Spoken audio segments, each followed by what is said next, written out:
நம்ம மட்டன் ஈரல் வறுவல் செய்கிறதுக்கு ஃபஸ்ட்டு நம்ம அரைக்க வேண்டியதெல்லாம் என்னென்னு பார்த்துக்கலாங்க. ஒரு மீடியம் சைஸ் பெரிய வெங்காயம், 2 பச்சை மிளகா, இதை மிக்ஸி ஜாரில் சேர்த்து நல்லா நைஸ் பேஸ்ட்டு அரைச்சி எடுத்துக்கணும். மட்டன் ஈரல் வறுவல் செய்கிறதுக்கு அடுப்பில் ஒரு கடாய் வச்சுக்கலாங்க. இப்போ அடுப்பு ஸ்லோ ஃப்ளேமில் தான் இருக்குது. நம்ம 2 டேபிள் ஸ்பூன் எண்ணெய் விட்டுக்கலாங்க. பாருங்கள், எண்ணெய் சூடாயிருச்சு. ஒரு மீடியம் சைஸ் பெரிய வெங்காயம் பொடியாக கட் பண்ணது இந்த கடாயில் சேர்த்துடலாம். அது கூட ஒரு கொத்து கருவேப்பிலை பிச்சு போட்டு சேர்த்திக்கலாங்க. அடுப்பு ஸ்லோ ஃப்ளேமில் வச்சு நம்ம நல்லா வதக்கிக்கலாம்.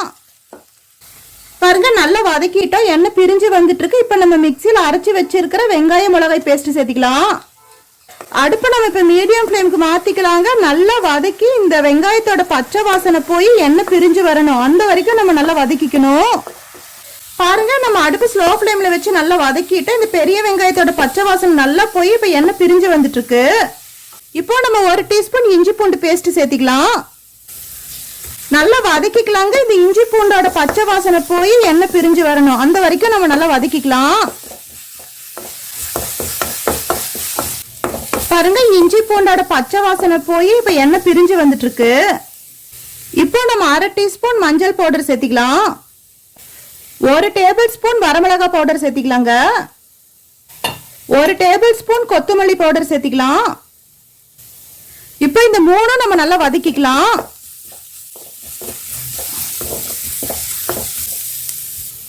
ஆரம்பத்துலேருந்து இப்போ வரைக்குமே அடுப்பு ஸ்லோ ஃப்ளேமில் தாங்க இருக்குது. நம்ம ஸ்லோ ஃப்ளேமில் வச்சு நல்லா வதக்கிட்டு இருக்கோம்.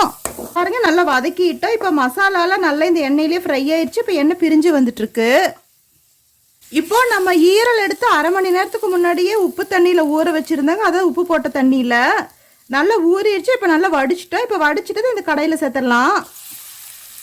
மிக்ஸ் பண்ணி விட்டுறலாங்க.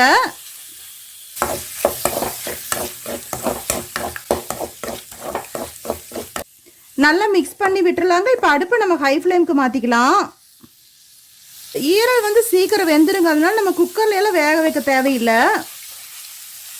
இப்போ நம்ம 1/2 கிலோ ஈரல் எடுத்துருக்கோம்னா 1/2 லிட்டர் தண்ணி சேர்த்திக்கலாம். இப்போ அடுப்பு ஹை ஃப்ளேமில் தான் இருக்கு. பாருங்க, ஈரல் நல்லா கொதிச்சு வந்துட்டு இருக்கு. இப்போ உப்பு நம்ம கொஞ்சமாக சேர்த்திக்கலாம்.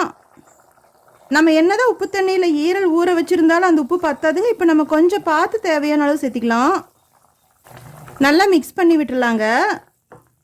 இப்போ அடுப்பு ஹை ஃப்ளேமில் தாங்க இருக்குது. நம்ம மூடி போட்டு மூடிடலாம். 10 நிமிஷத்துக்கு ஹை ஃப்ளேம்லேயே நல்லா கொதிக்கட்டும். பாருங்கள், இவ்வளோ நேரம் நம்மளுக்கு அடுப்பு ஹை ஃப்ளேமில் தான் இருந்தது. இப்போ நம்ம அடுப்பு மீடியம் ஃப்ளேமுக்கு மாற்றிக்கலாம். 10 நிமிஷம் ஹை ஃப்ளேமில் கொதிச்சுட்டே இருந்ததுங்க. இப்போ கிரேவி நல்லா செமி திக்காக வந்திருக்கு. இப்போ நம்ம மூடி ஓப்பன் பண்ணிக்கலாங்க. 1/2 tablespoon garam masala powder தூவிக்கலாம். 1/2 tablespoon mutton masala powder சேர்த்திக்கலாங்க. இப்போ அடுப்பு மீடியம் ஃப்ளேமில் தான் இருக்குது. நம்ம நல்லா மிக்ஸ் பண்ணி விட்டுறலாம்.